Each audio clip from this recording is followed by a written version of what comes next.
عدلیہ کا ادارہ ہی انصاف کے تقاضے پورے کرنے میں ناکام ہو تو ایسی قوم یا ریاست یا ملک کی جڑیں کھوکھلی کرنے کے لیے کسی اور موذی کیڑے کے وجود کی ضرورت نہیں ہے۔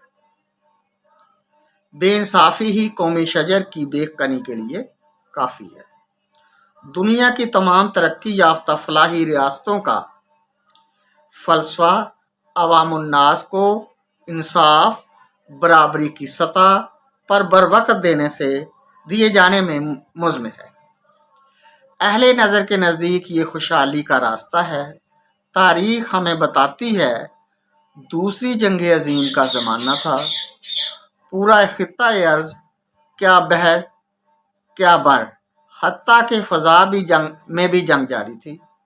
ہر طرف گولہ و بارود سے دھماکے ہو رہے تھے، دھوئیں کے بادل